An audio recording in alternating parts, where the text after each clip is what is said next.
दोस्तों, यदि मान लीजिए आप कहीं एक पार्टी कर रहे हैं, उस पार्टी के बीच में आपका किसी से विवाद हुआ है और विवाद इतना बढ़ते चला गया कि उस विवाद में किसी की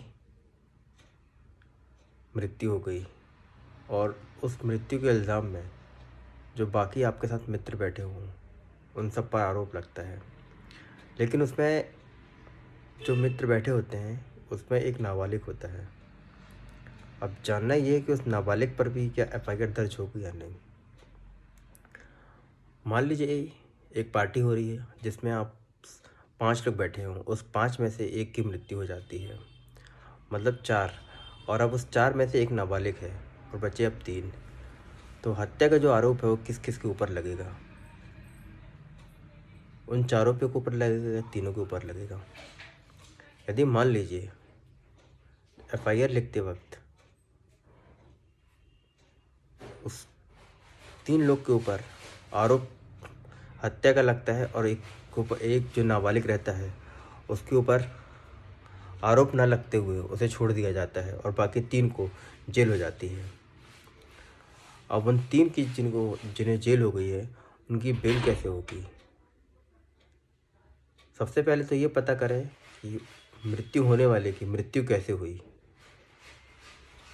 सबसे पहली बात, हो सकता है लड़ाई झगड़े के दौरान उसे अटैक आ गया हो सकता है लड़ाई झगड़े के दौरान उसका ही उसी के माध्यम से उसके कोई ऐसे कोई नुकीली चीज़ को लग गई हो जिससे उसकी हत्या हो गई हो। या आप जो चार व्यक्ति में से थे, किसके द्वारा उसकी हत्या हुई? क्या किसी एक व्यक्ति के कारण जो हत्या हुई है, माफ़ी चाहूँगा, किसी एक व्यक्ति के कारण ऐसी कोई नुकीली वस्तु या कुछ ऐसा धारदार हथियार जिसको ऐसा जगह मार दिया गया जिसकी वजह से उसकी हत्या हुई? मतलब कि सबसे पहले आप इसमें एक एमएलसी की रिपोर्ट निकालें, जो और पोस्टमार्टम की जो रिपोर्ट होती है वो निकालें आप। इससे ये समझ में आ जाएगा कि उसकी मृत्यु कैसे हुई है। यदि मान लीजिए उसमें कुछ ऐसी कोई चीज़ें आती है जिससे ये सिद्ध होता है कि अ, उसके अटैक की वजह से हो गया या दम घुटने से वजह से हो गया या फिर आप कोई चाकू के माध्यम से हुआ या फिर कोई गोली चलने से हो गया, मतलब किसी भी माध्यम से उसकी जो हत्या हुई है, जो पोस्टमार्टम रिपोर्ट में आया है, उसकी बारीकी से जांच करें। यदि मान लीजिए बंदूक से हुआ है तो उसमें उसको सिर्फ एक व्यक्ति ही चलाएगा, चारों व्यक्ति मिलके तो नहीं चला सकते। मतलब बाकी सब यहाँ से बरी हो सकते हैं, बाकी सबको बेल मिल सकती है। यदि मान लीजिए उसकी अटैक से मृत्यु हुई है तो सीधी सी बात है, वो चारों के चारों निर्दोष साबित हो सकते हैं। किसी के ऊपर भी किसी प्रकार की कोई एफआईआर दर्ज नहीं होगी, ना कोई दोष सिद्ध होगा।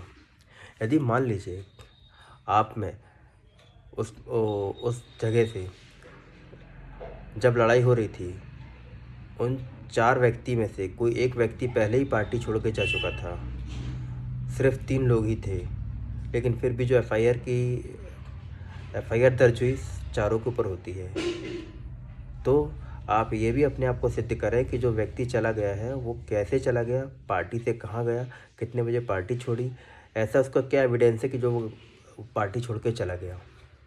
ये भी आप अपने आप को सिद्ध कर सकते हैं। मृत्यु होने का समय ज़रूर चेक लें। हो सकता है कि जब आप चारों विवाद होने के बाद आप लोग छोड़कर चले गए उस व्यक्ति को, उस व्यक्ति की किसी और कारण से किसी और ने उसको मृत्यु कर दी हो। यदि मान लीजिए आप लोग का विवाद हुआ 9:30 बजे। कितने बजे विवाद हुआ? 9:30 बजे। 9:30 से 9:45 आप लोग वहीं पर साथ में थे। विवाद आप लोग का सुलझ गया, आप लोग के बीच में कॉम्प्रोमाइज़ हो गई, आप लोग फिर वहीं बैठ कर पार्टी करते रहे और लगभग 10 बजे आप लोग वहाँ से आ जाते हो।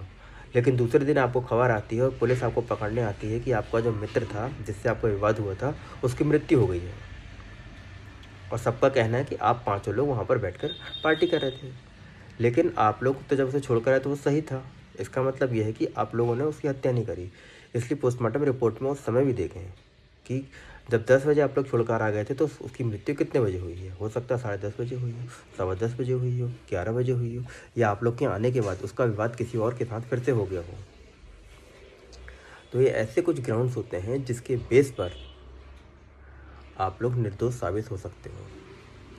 इसलिए सबसे पहले आप अपनी एफआईआर कॉपी चेक करें, पोस्टमार्टम की रिपोर्ट चेक करें, उसके बाद आप अपने आप को बेल एप्लीकेशन के लिए ग्राउंड्स इस तरह से तैयार करें कि आपको बेल इमीडिएटली मिले और बेल मिलने की संभावना बढ़ती चली जाए।